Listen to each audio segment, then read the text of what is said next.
Hey guys, welcome back to the channel where we take awesome out of the box. This is another episode of Married with Tech. I'm Leah. I'm Jamie, and in this one we're taking a look at my top features And my top features of the Huawei Matebook D15 2021. Let's go. So last year, Huawei introduced us to their notebook line, and to be honest with you guys, they were very competitive. They were some of the best that we've tried with productivity in mind at least. That's true. I actually used the D14 for the huge chunk of last year and I really enjoyed the screen. It was portable enough. I know we're just home, but I tend to move from room to room because I get bored when I stay in one area. And I also didn't have any problems when it comes to multitasking and all that. For my needs, it was powerful enough. So the question is, does the 2021 version of the D15 check a lot of the same boxes? The answer is yes, because we're talking about its top features. Top feature number 1. Okay, so my top feature is the fact that it has a big screen, but it's still lightweight. Jamie knows this. This is the biggest laptop I've ever used. Usually nasa mga 14 inches lang ako, and in the past, 11 inches. Yeah, so petite like her. Yeah. Because usually with size, it follows na yung weight. Pag maliit, mas magaan. True. But what I like about this is the fact that it's only 1.56 kilograms. So even though I'm petite, I don't have to build muscle para madala ko tong laptop na to. So I see myself using it not just at home, but even when I go out. Kasi yun nga, although like we've been kind of stuck at home or we've been trying to stay home as much as we can, again, this is a laptop that's lightweight. It also looks very sleek, which is like one of my top features. But if you look at like past Huawei laptops, I mean, the difference isn't huge. Wala naman siyang like pagkakaiba na major, which is a good thing because again, I found their laptop designs very professional looking, very clean lines. Naks, parang kotse, very clean lines. Classic. Ano pa yung magandang words? Beautiful. Pero maganda talaga siya. Yun nga, kasi simple lang. Pero alam mo yun, ang lakas ng dating niya kahit ang simple lang yung design niya. So for me, again, madaling dalhin. 156 kilograms. 1.56 kilograms lang siya. So for me, na medyo may back problems na kasi tito na ako. This is something that you could easily put in your backpack if you have like meetings. Again, when the world is safer to go out in, yun, madali siyang dalhin. So, design, very good. Ang dami kong sinabi. Yun lang yung point. Top feature number 2. So for my second favorite feature of the Matebook D15 2021 has to do with the internals. So our review unit has an 11th gen i5 processor, 8GB of RAM, 256GB of NVMe SSD storage, and Iris Xe graphics. So what does that mean? So if you're like me, who's kind of a content creator, yes, you can write scripts on this.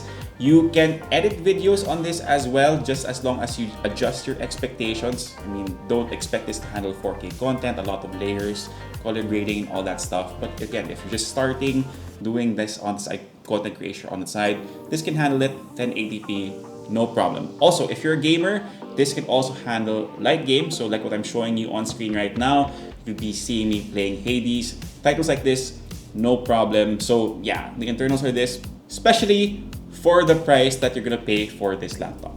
So in layman's terms, it's a productivity laptop. It's not a gaming laptop.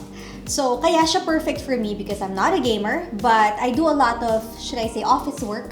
So that's email, Microsoft Office, social media. For that, walang problema, hindi yan maglalag.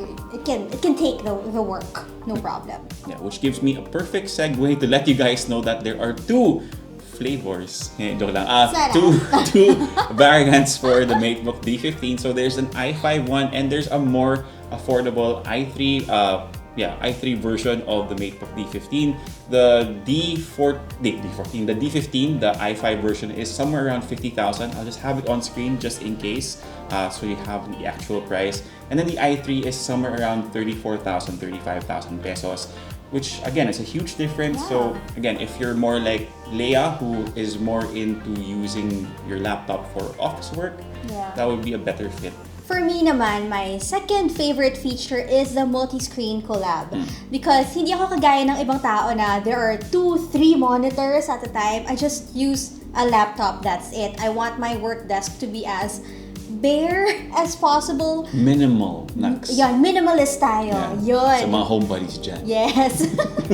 However, there are instances when it really helps to have a second screen. Lalo na ako, I mean, when the laptop screen is not enough, you need a second one para it's easier to glance. So instead of installing a second monitor na forever nang nandun sa work desk ko, I can just pair my Matebook with a MatePad. And boom, meron akong instant second screen, and when I'm done using it, I keep it.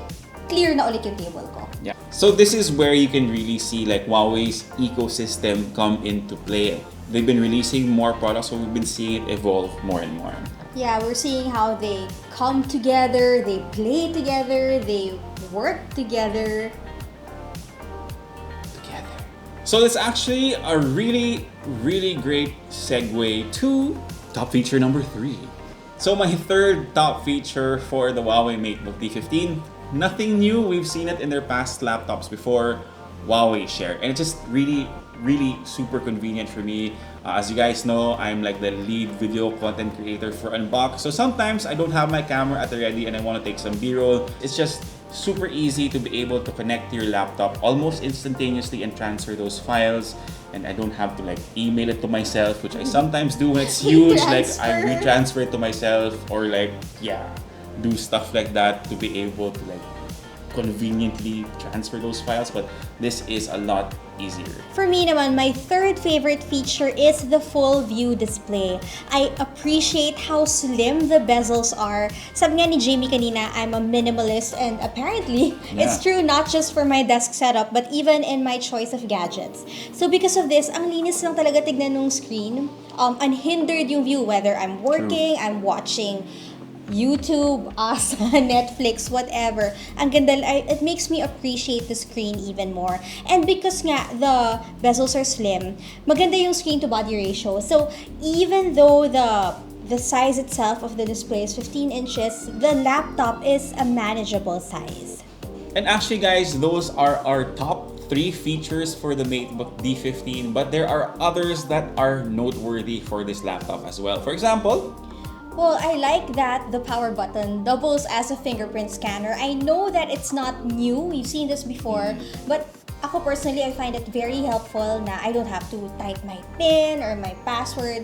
Mga little things like that, it matters. So again, it's just other ways to make things more convenient and also more secure. For me naman, there's another noteworthy feature for the D15, which sadly we didn't get to try out because we didn't have a router that supports it. Huawei. Baka naman. But this also has Wi-Fi 6. So that's important because like if you're transferring files from system to system, ano ba yan?